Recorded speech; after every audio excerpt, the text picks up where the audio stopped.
Tua, Assalamualaikum warahmatullahi wabarakatuh. Terima kasih, jazakumullah khairan kathiran kepada semua ahli yang berhormat yang telah bagi pandangan, teguran, kritikan dan juga cadangan bagi memperbaiki dan memperkemas belanjawan madani yang telah saya bentangkan. Yang pertama, seperti yang saya tekankan dalam belanjawan ini akan hanya berkesan kalau kita dapat pastikan pengurusan dan tata kelola pemerintahan yang baik. Perbelanjaan itu agak tinggi, tetapi ia terikat dengan keupayaan kita mengelakkan daripada segala salah guna kuasa, kebocoran dan rasuah. Sebab itu saya mohon kerjasama rakan-rakan yang berhormat.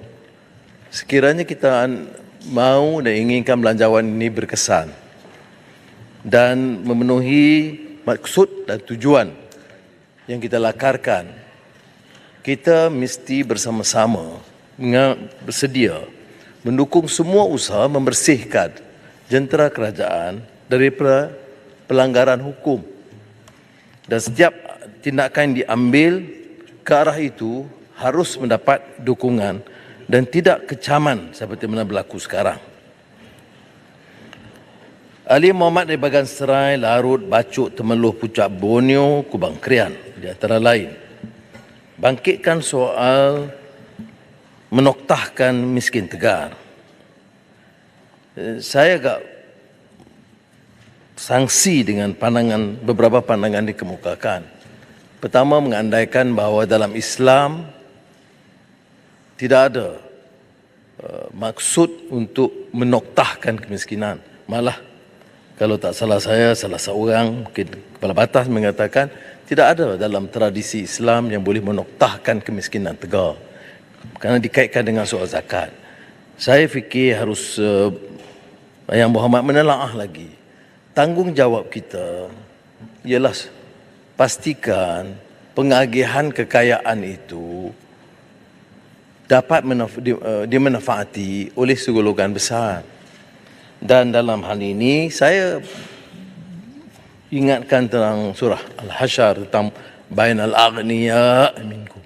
Janganlah kekayaan itu berlega di kalangan kecil yang disebut sama ada elit politik, elit penguasa.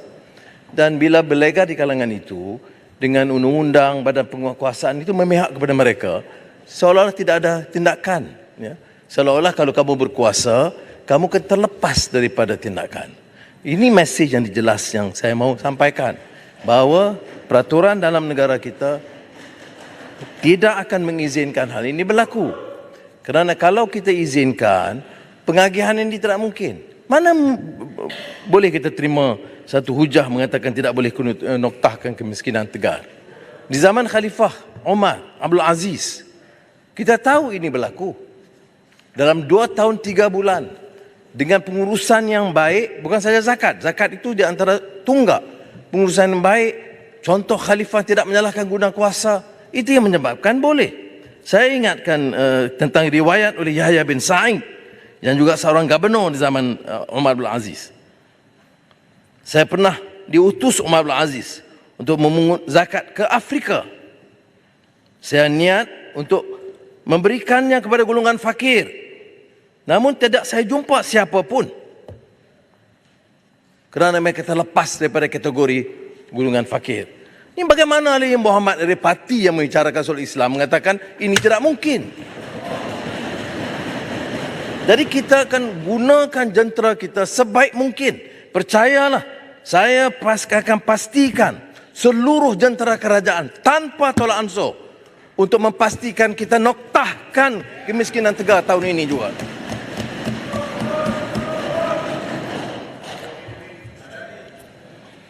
Banyak lagi contoh saya akan rumuskan kerana saya tidak fikir ini akan jadi isu dalam hal noktahkan kemiskinan tegar.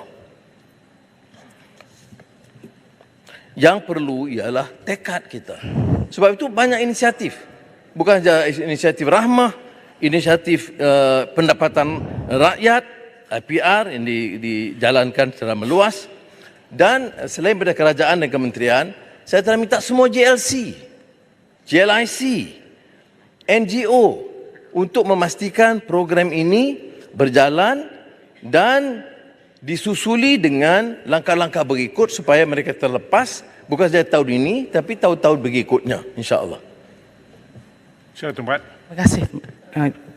Yang Berhormat Tuan Menteri, terima kasih kepada speaker. Saya sangat menyanjung harapan dan juga hasrat yang dikemukakan oleh Yang Berhormat Menteri.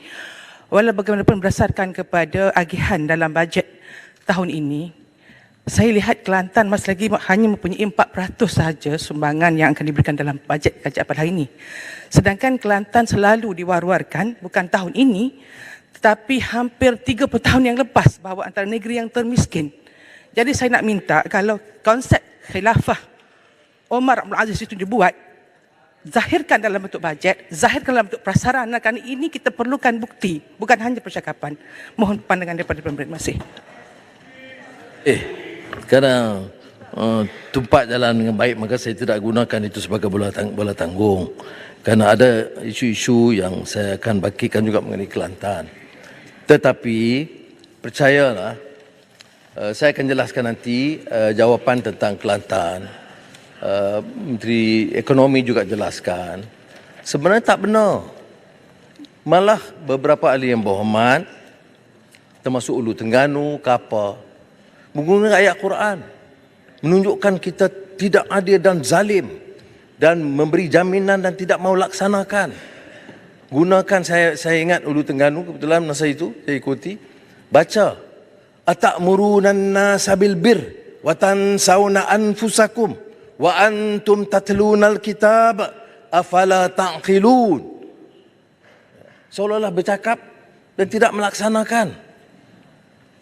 Saya nak sambung ayat yang dibacakan tadi. Wasta'inu bis sabri was salah wa innaha lakabiratun illa 'alal khashi'in allazina yazunnuna annahum mulaqu rabbihim wa annahum ilaihi raji'un. Sadaqallahul azim. Panjang sikit apa ayat Quran. Bagaimana boleh kita gunakan ayat Quran ini suruh kita mengajar kebajikan dan kita lupa pada tanggungjawab dan kebajikan kita dan kaitkan dengan belanjawan madani? Ini yang dikatakan menunggang agama menggunakan ayat Quran untuk menghina orang. Tidak tepat sama sekali. Saya nak tanya syarah siapa? Kitab mana yang boleh kaitkan dengan ini? Di mana celahnya? Langkah kita ambil dari segi pelaksanaan. Kita cuba sedaya upaya kita untuk membantu tanpa mengira negeri. Dan saya akan jelaskan apa yang disangkitkan oleh Tumpat. Tapi janganlah membawa hujah seolah-olah kita ini menindas. Bayangkan apa yang berlaku. 3 tahun mereka perintah bersama dalam kerajaan. 3 tahun belanjawan banding atau ketimbang belanjawan yang saya bentangkan, jauh lebih baik tahun ini daripada tahun sebelumnya. Termasuk kepada Kelantan, Terengganu, Perlis dan Kedah. Jadi untuk menghukum kita, mencerca kita, mengatakan kita zalim, tak tepat. Dan gunakan ayat Quran yang salah matlamat dan tujuannya. Marang, Kubang Krian, Kuala Kerai, Kuala Terengganu, berapa yang lain lagi, bangkitkan seperti mana dibangkitkan oleh Yang Berhormat dari Tumpat. Tahun 2021, di bawah pemerintahan yang berkenaan, 0,5 bilion. Tahun 2023, ditambah dari segi pemberian bantuan negeri, bukan semuanya, bantuan negeri saja, tambah 100 juta tambahan. Kelantan tambah jadi 351.5, Terengganu 411.1, Perlis 154 juta. Saya bagi perhatian Perlis kerana Perlis tidak mampu mengurus keuangan negeri untuk membayar gaji kalau kita tidak bantu secara sungguh-sungguh dari pusat. Okey, dibandingkan dengan Sabah dan Sarawak, sudah tidak adil untuk banding Sabah Sarawak. Sabah Sarawak itu masuk bersama Malaysia itu kemudian. Kawasan-kawasan desa itu jauh ketinggalan, jauh lebih teruk daripada kawasan-kawasan miskin. Ini bukan soal pertimbangan politik. Saya konsisten dalam hal ini. Sempurna pun tahu. Konsisten. Mana kalau kita belanja sini 10 juta, kita kena tambah di Sabah Sarawak 100 juta. Kawasan pedalaman. Jadi janganlah kita gunakan perbandingan bahawa dibagi kepada Sabah dan Sarawak itu begitu tinggi. Keperluan mereka. Sebab itu dalam Malaysia Agreement 1963, Perjanjian Malaysia 1963, itu dimasukkan pemberian khas. Ada, walaupun dipetikai bukan tidak sepatutnya pemberian khas, ini pemberian hak, tidak mengapa istilahnya. Tapi sebab itu saya tambah pemberian khas untuk angkat kedudukan Sarawak. Dulu kita bagi 16 atau 19 juta satu tahun. Tahun ini kita tambah 300 juta ringgit. Apakah mencukupi? Rakan-rakan dari Sarawak dan Sabah kata memang tidak mencukupi. Saya setuju. Tapi inilah upaya kita untuk menunjukkan bahawa ini benar-benar madani untuk menegakkan keadilan bagi semua. Terima kasih, Perdana Menteri. Baik, dari sudut pembangunan. Tadi pemberian kepada negeri. Pembangunan. Berapa kita bagi untuk tahun ini? Kedah 1.5 bilion ringgit. Kelantan 2.5 bilion ringgit. Bacalah buku belanjawan itu. Jangan guna temberang sana sini. Baca Perlis. Dalim. Perlis dari 250 juta sebelumnya. Saya tambah jadi 570 juta. Ya, dia kata tapi Sarawak Sabah. Itu saja hujahnya. Saya nak beritahu, 3 tahun yang lalu ni apa jadi? Mengapa tidak ditambah? Di mana peruntukan di Kelantan? Saya tambah 2.5 bilion daripada 1.8. Tak apa, tak payah terima kasih. Tak payah terima kasih. Tapi jangan hina dan cerca saya. Baik. Saya tekankan dan saya tidak mau apologetik. Pentadbiran kerajaan perpaduan mesti berbuat sesuatu untuk mengurangkan kesenjangan di negeri-negeri Tanah Melayu dan Sabah Sarawak. Dan untuk Sabah Sarawak, saya zahirkan keperluan menyokong golongan usahawan dan peniaga. Dan tambah, oleh itu saya nak tambah.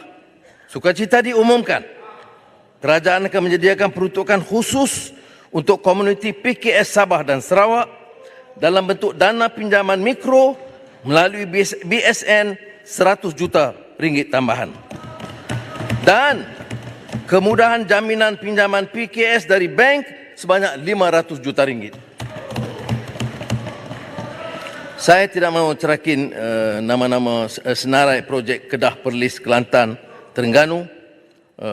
Sebahagiannya nanti boleh diedarkan untuk maklumat saudara. Soal wang ihsan dibangkitkan. Apa pernah saya sebut bahawa ini dibatalkan? Cuma saya sebut sebahagian kecil daripada peruntukan ini akan disalur terus. Kalau dah tahu Terengganu negeri miskin, apa salah Menteri Keuangan kata salur wang ihsan itu direct kepada orang miskin? Di mana dah salahnya? Dan kerana kadar kemiskinan Terengganu itu masih 12% 2020. Jauh lebih rendah, lebih tinggi daripada kadar kemiskinan kebangsaan.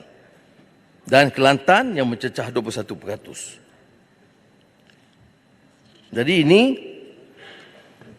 kita tidak akan kurangkan jumlah yang kita janjikan untuk wang ihsan.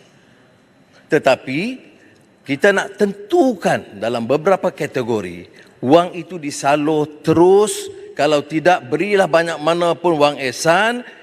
Kadar kemiskinan di Terengganu, Kelantan masih tahap yang sama. Jadi ini saya jelaskan supaya jangan bangkit lagi soal zalim. Dia jadi mantra. Baik. Soal lapangan terbang Kulim Kedah ini telah dijawab oleh Menteri Pengangkutan. Saya baru terima surat daripada Menteri Besar. Minta ditimbang. Tapi begitu saja surat. Cadangan itu cadangan daripada syarikat swasta. Dan katanya syarikat Tan Sri Syed Mokhtar akan membantu menguruskan. Saya Mukhtar hubungi saya tadi dan mengatakan, maaf Tuan Sri, saya tidak bersedia untuk jalankan projek itu. Itu biar ada jawapannya. Dah betul. Ini saya bercakap di Parlimen dengan handset. Dan bila ada maklumat itu, dia kata memang ada cadangan, dia tak mampu buat begitu. Kerana jumlahnya 7 bilion dan Yang Dipertua, Datuk Yang Dipertua, 7 bilion ringgit. Kalau orang nak bawa modal. Kemudian tak diteliti oleh unit perancangan ekonomi, tak diteliti oleh Kementerian Kewangan, tak diteliti oleh Kementerian Pengangkutan. Dia pakai umum begitu saja. Ini perintah cara apa? Tak ada dalam projek kita begitu. Mana-mana negeri bila ada usul, mesti diputuskan bersama oleh central agencies. Dan ini belum berlaku. Kerana syarikat yang dibuat itu seperti mana disebut oleh Menteri Pengangkutan, ECK Group yang dipilih sebagai rakan strategik itu pada Julai 2022 telah batalkan cadangan mereka. Jadi itu pun kerajaan persekutuan, kerajaan perpaduan zalim kena batalkan. Yang batal tu syarikat kamu, syarikat yang cadangkan. Ya. Dan kemukakanlah. Kalau betul nak buat kemuka, boleh kemuka lagi. Kita teliti. Kalau munasabah betul-betul kajiannya, saya percaya Menteri Pengangkutan yang lebih sabar daripada saya boleh teliti. Baik. Larut, Paguh, Pokok Sena, Putrajaya sempurna mempersoalkan sasaran defisit fiskal 5% untuk 2023 dan 3.2% 2025. Kalau sudah teliti perkembangan selepas belanjawan dengan hasil minyak yang bertambah, lembaga hasil dalam negeri dapat kutipan yang jauh lebih tinggi dan IPIC 1.8 bilion ringgit. Dan pelaburan-pelaburan besar termasuk Amazon dan Tesla sudah tidak akan bertikai. Ya. Saya pernah lalui proses ini 8 tahun. Bila daripada defisit 2 tahun saya kata berimbang, dia berimbang. Lepas 1 tahun saya kata belanjawan lebihan, dia lebihan. Alhamdulillah. Pengalaman itu akan mengajar saya untuk mengurangkan defisit. Dan ini sesuatu yang mampu kita laksanakan kerana kalau ikut betul-betul apa yang berlaku sebulan selepas pengumuman belanjawan, defisit kita sudah tepat, sudah sampai targetnya. Ini hari ini sudah sampai berdasarkan angka-angka baru yang kita perolehi. Alhamdulillah. Bagaimana kita kurangkan? Itu langkah-langkah yang kita ambil, yang kita akan bincang, dan kalau perlu saya akan umumkan di Parlimen dari masa ke semasa. Ini langkah jangka panjang atau sederhana, tentulah saya sebutkan tadi Akta Tanggungjawab Fiskal akan diperkenalkan. Ini dengan tanggungjawab fiskal ini, dengan tindakan penguatkuasaan, ya, dan Badan Pencegah Rasuah, Suruhanjaya Pencegahan Rasuah, soal lembaga hasil dalam negeri, kutipan cukai yang berkesan, ini saya sebut. Ya. Sebab itu saya minta ke rakan-rakan yang berhormat supaya memberi kerjasama dalam bidang ini. Ya. Saya pergi ke lembaga hasil dalam negeri dan saya tegur, ya, kutip cukai daripada golongan maha kaya. Ramai yang tinggi-tinggi saya beritahu, tak peduli dia Tun ke Tan Sri ke, kalau dia patut bayar, dia mesti bayar.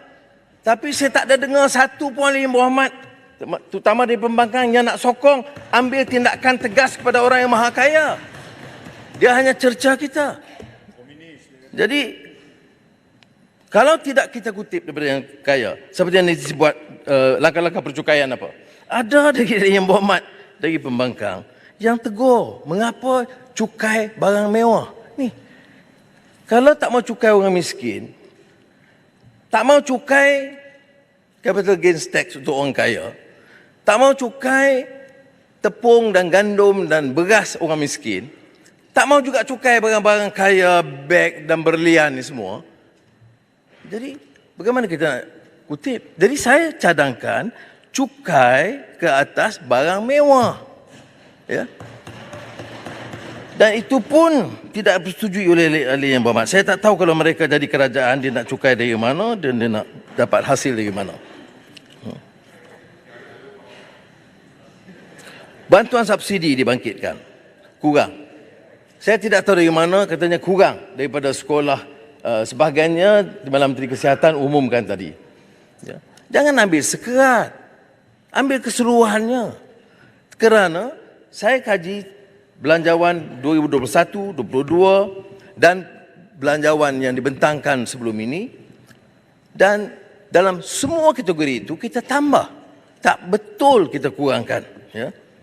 Belanjawan 2023 disediakan 64 bilion ringgit untuk bantuan dan subsidi termasuk sumbangan tunai rahmah 8 bilion ringgit untuk hampir 9 juta ringgit. 9 juta rakyat.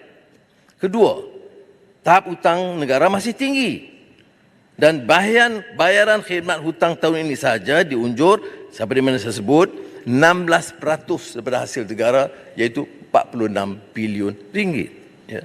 Dan hutang. Hutang 1.5 trilion. Janganlah salahkan saya. Salah kata pentadbiran dulu, hutang, terus hutang. Tiap tahun bertambah.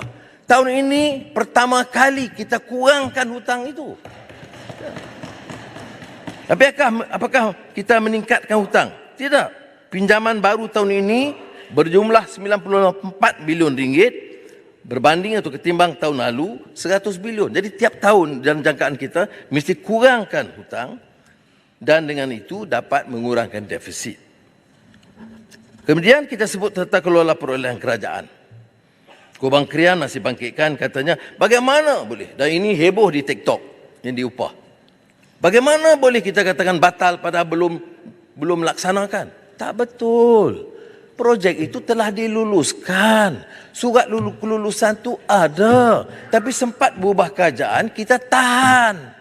Tak sempat dilaksanakan. Jadi kita batal kelulusan itu.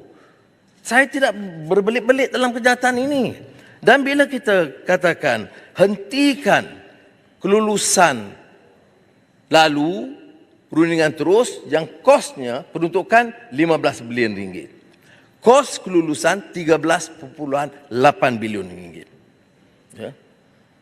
Kita tahan, gunding semula dan disitulah bila gunding semula berdasarkan fast track tender proses ini yang kita dapat jimatkan 1.8, 2 bilion ringgit dan ini masih diteruskan. Saya minta percepatkan. Bila katakan mesti dilaksanakan, dipercepatkan, dipermainkan. Ini Menteri Kewangan olok-olok, sekejap batal, sekejap start. Saya batalkan rundingan terus. Saya mulakan tender terhad. Saya kata segera kerana banjir masih berterusan. Dan saya tambah bukan saja di negeri Johor, Kelantan kita masukkan projek ini, ya. Johor, rancangan tempatan banjir bandar Batu Pahat, Johor, kita tambah lagi ni. Ini baru sebab bila kita jimat daripada 13.8 bilion ringgit itu, kita tambah daripada satu projek jadi dua projek. Rancangan tempatan banjir Lembangan Sungai Muar. Fasa 3 di daerah Segamat Muar. Terengganu. Rancangan tempatan banjir Terengganu. Tempatan banjir Sungai Tepuh dan Banggul Air Lirih di daerah Kuala Nerus, Terengganu. Pulau Pinang, rancangan tempatan banjir Lembangan Sungai Jawi, daerah seberang Perai Selatan, Pulau Pinang. Selangor, rancangan tempatan banjir Sungai Kelang di Seksyen 25 Shah Alam. Selangor, kolam takungan duifungsi bagi tempatan banjir dan sumber bekalan air mentah Sungai Kelang, Sungai Rasau, Selangor. Pahang, pembangunan lembangan Sungai Sepadu, PLSB, Sungai Semantan, Fasa 2, Temeloh. Kelantan, ini projek besar. Pembangunan lembangan Sungai Sepadu, Sungai Golok, Fasa 3 di Kelantan. Kita segerakan. Dan juga satu lagi Johor, satu lagi yang pelbagai. Ya, tak apa, terima kasih, tak apa dengan maki saya sudah. Dalam belanjawan sementara 2023, saya juga luluskan penambahan 400 juta ringgit kepada NADMA kerana usaha yang dibebankan yang lebih pada mereka. Yang dibangkit itu projek tempatan banjir. Jana Wibawa. Ya. Jana Wibawa kritikannya ialah untuk Bumi Putera. Saya teruskan. Kalau kata ini projek khas untuk Bumi Putra, tak apa, saya teruskan. Saya tidak batal. Saya berunding semula kerana banyak pelanggaran peraturan keuangan. Ada syarikat Cina yang jadi di Bumi Putra kan. Kerana dia kebetulan kawan baik di Johor. Jadi, itu pun nak pertahankan. Pertahankan. Mesti pertahankan. Ni projek Bumi Putra bagi kepada Cina. Tak apa. Apa dia? Peraturan apa keuangan macam ini? Kalau nak bagi projek, saya tak halang. Tapi ini projek dikhususkan Bumi Putra. Jadi kita kelirukan. Ya. Jadi dikaitkan dengan Jana Wibawa ni katanya oh ini fasa 1 dan Jana Wibawa 1.0 itu paguh. Jana Wibawa 2.0 itu bera. Saya tak ambil kisah. Itu pulang SPRM nak semak. Saya tak kata harus semak hanya atau siasat Jana Wibawa 1.0. Kalau dia rasa ada bukti 2.0 di bawah bera, dia siasat. Saya tak suruh. Fitnah ini dan kecaman boleh berlaku.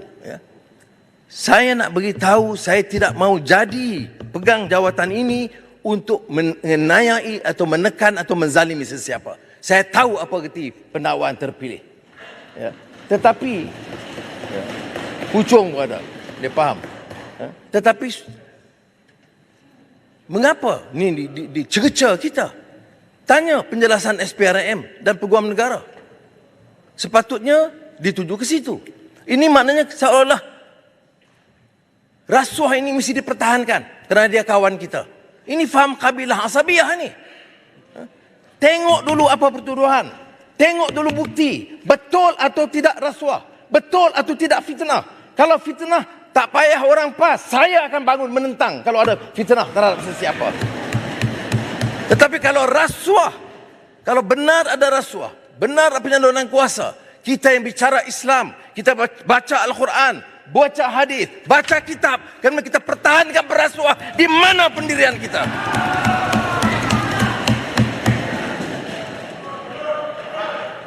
Puncak Borneo, Labuan, Pekan membangkitkan soal kesegaran pelaksanaan projek. Saya akan pastikan pandangan-pandangan Pekan Labuan Puncak Borneo diambil kira berdasarkan prinsip yang saya jelaskan. Kita setuju beri kelonggaran untuk projek sekolah dan klinik daif walaupun dikatakan kurang. Tak betul. Ya. Ini daripada tambahan daripada projek yang sedia ada penyelenggaraan. Klinik daif ditingkat dan juga sekolah yang telah pun disebut tadi. Tetapi yang bertua, saya tidak mahu tolak ansur. Saya tidak akan setuju dengan projek runding terus kerana semua kes dia meningkat kos. Jadi pengalaman lama kerajaan-kerajaan dulu yang asyik rundingan terus, kos melambung. Itu pun masih kita nak pertahankan kerana kabilah yang sama. Jadi oleh yang demikian, projek-projek ini saya yakin boleh. KWSP yang menjadi hangat kerana ramai ahli Muhammad bangkitkan. Dan saya terima baik teguran-teguran dia bangkitkan. Ya. Tapi kita kena ingat, prinsip KWSP itu simpanan hari tua. Kita bagi kelonggaran masa COVID. Semua negara yang luluskan kelonggaran, itu semua dah berhenti dan batalkan. Tak ada lagi dah. Tapi saya masih dengar pandangan-pandangan. Ya. Pada prinsipnya saya tidak setuju pengeluaran khas dana simpanan persaraan rakyat. Ya. Yang dulu lepaskan saya sebut Australia, Peru, Chile yang benarkan masa COVID semua dah hentikan. Ya. Karena kalau dia simpan 10,000 ada yang dibangkitkan oleh hitam, itu KWSP dah jelaskan hari ini. Di antara median dengan yang aktif. Dari hitam tepat kerana tapi kajian itu hanya pada pencarum aktif. Oleh itu saya cadangkan untuk kita perkenalkan satu kaedah bagi memudahkan bagi orang yang betul-betul terdesak, dia ada wang. maka saya akan pastikan supaya KWSP memberikan ruang bagi pencarum yang punya wang dan keadaan terdesak, pinjam dari bank ya, dengan kolateral atau jaminan cagaran daripada wang KWSP. Ini yang terbaik. Yang Mak Berhormat, hitam. Terima kasih Yang Mak Berhormat. Itu yang kita nak dengar sebab saya melihat, saya setuju dengan Yang Berhormat. KWSP ini tak boleh dikeluarkan sewenang-wenangnya. Saya tahu kenapa kerajaan ada satu dasar untuk menghadkan kita keluar. Tapi dengan pengumuman Yang Amat Berhormat, saya rasa kebanyakan dalam keadaan terdesak, rumah dia kalau hampir kena lelong, inilah kumpulan yang memerlukan bantuan. You spot on. Ini adalah isu yang paling penting yang di bawah mereka. Mereka ada wang dalam. Saya teliti juga, terima kasih kerana penerangan dibuat oleh KWSP, lebih banyak data diberikan. Tapi cuma kekhawatiran saya satu saja. Daripada data yang dikemukakan itu, active members jarang yang ada kurang dari 10. Tapi yang tidak aktif ni, mungkin akan datangnya ketidakadilan. Sebab macam saya, ada seorang gadis, 18 tahun, dia bekerja sebagai kerani, 3 tahun dia kahwin dengan anak tauke, lepas tu jadi tauke. Dia tak aktif. Dan 500 ini kalau dia dapat, saya rasa mungkin ada pertikaian. So, saya rasa mungkin minta KWSP memperhalusi, kita bagi golongan yang memerlukan. Kalau dia dah jadi peniaga, tak payah kita bagi. Itu cadangan Yang Berhormat. Terima kasih. Itu ucapan air hitam. Ya. Dan sebab itu saya bagi kelonggaran untuk kolateral ini. Ya. Yang tidak aktif itu termasuk juga sektor informal. Jadi kita kena ambil kira itu yang bekerja sendiri dan caruman mereka tidak konsisten. Tetapi yang saya cadangkan ini ialah bagi yang mempunyai peluang dan dia rasa ada seorang yang merayu kepada KWSP, kata dia ada RM1 juta. Tetapi dia terikat di situ. Dan dia terpaksa bayar untuk hutang perniagaan dia. Sekitar RM182,000. Itu kes, spesifik kes. Jadi saya kata kalau gitu tak apa kita buat collateral. Jadi dia tak withdraw, dia tidak daripada KWSP, tapi di samping yang sama KWSP buat collateral itu sebagai cagaran dia. Jadi dia boleh leraikan masalah itu.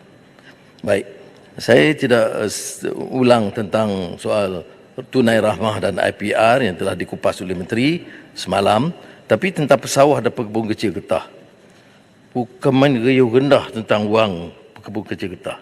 Saya nak bagi tahu, paling akhir naik harga PHP IPG getahnya masa Bagan Menteri Kewangan. Itu paling akhir 2019. Lepas itu 2020, 2021, 2022 tak naik pun. Nasib baiklah kita ambil alih 2023, kita naik dengan peruntukan RM350 juta. Jadi walaupun ada cadangan sekarang nak tambah, tapi saya juga bagi tahu bahawa selain daripada itu, pekebun kecil getah dapat bantuan kerajaan RM800 ya, selain daripada kenaikan. Jadi jangan ambil satu, ambil dua-dua. Satu dia dapat RM800 juta, RM800 dan keduanya naik dari RM2.50 ke RM2.70. Dan saya nak bagi tahu 3 tahun pemerintahan lama itu tak naik 1 sen pun ya. Untuk rakyat meniaga, PMKS dengan pendapatan bercukai RM150,000 pertama dikurangkan daripada 17 hingga 15% dengan boleh menjimatkan sehingga RM3,000 bagi 150,000 usahawan ya. Dan saya sebut juga M40. Kemudian kita tekankan keperluan untuk menjayakan IPR ini dengan pembiayaan tekun, mara dan pinjaman-pinjaman lain dengan yang melebihi RM400 juta untuk kategori ini. Jadi saya harap tak payah lagi kita usik lagi simpanan rakyat yang sangat kecil sekarang ini.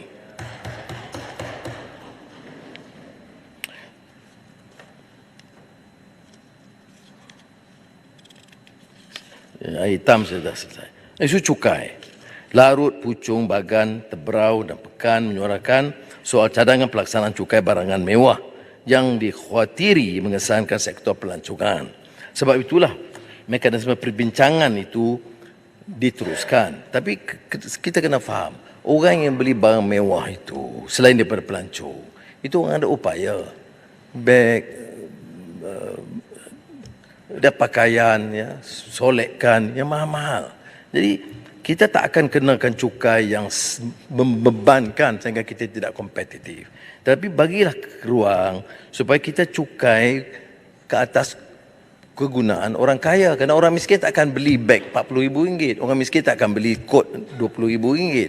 Jadi itu sebabnya mengapa saya cadangkan ini berlaku. Begitu juga tentang cukai keuntungan modal yang akan dimulakan. Itu pun seperti mana saya sebut kepada Bursa dan Suruhanjaya Security semalam, kita akan pastikan rundingan itu teliti dengan semua pihak supaya dia tidak akan merasakan beban kepada pemodal. Titiwangsa, Paya Besar dan Macang membangkitkan suatu kelola syarikat GLC, dan Titiwangsa bangkit juga soal Goldman Sachs dan 1MDB. Saya setuju. Sebab tu saya lantik Titiwangsa mempengerusikan task force menyelesaikan isu 1MDB. Jadi kerana saya sendiri tidak bersetuju dengan keputusan-keputusan dibuat dulu yang sangat ringan dalam persefahaman. Hal-hal ini patut ahli Parlimen Pembangkang patut sergah kuat, tapi ini perkara tidak bangkit. Goldman Sachs itu mengambil keuntungan laba daripada kepayahan dan keperitan kita. Jadi tentang pengawasan GLC itu saya setuju. Gesaan supaya jangan ada pertindihan kuasa dan fungsi terlalu banyak yang bertindih, dan keduanya kadang-kadang seperti mana yang disebut oleh Bagan Datuk dalam beberapa syarikat-syarikat yang diperuntukkan untuk membantu pekebun kecil, ada syarikat subsidiari pelancongan, ada subsidiari security yang sebenarnya tidak mampu mereka kerjakan dengan baik dan menyebabkan kerugian dan ketirisan berlaku. Hal ini semua kita hentikan. Jadi walaupun dalam beberapa jawapan saya ini agak bunyinya tegas, kerana saya tidak setuju sama sekali Ahli Liang Berhormat gunakan ruang ini untuk mempertikai langkah ataupun kebijakan. Saya boleh terima. Mengkritik beberapa tindakan saya boleh terima.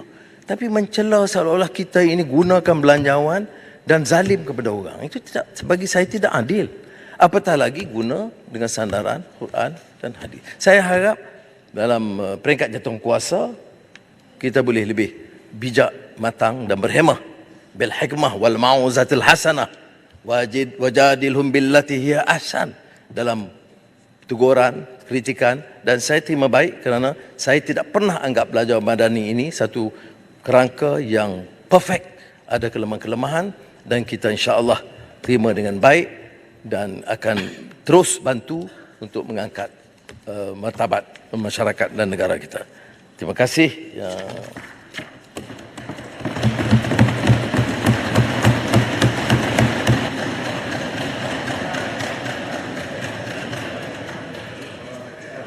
Ahli Yang Berhormat,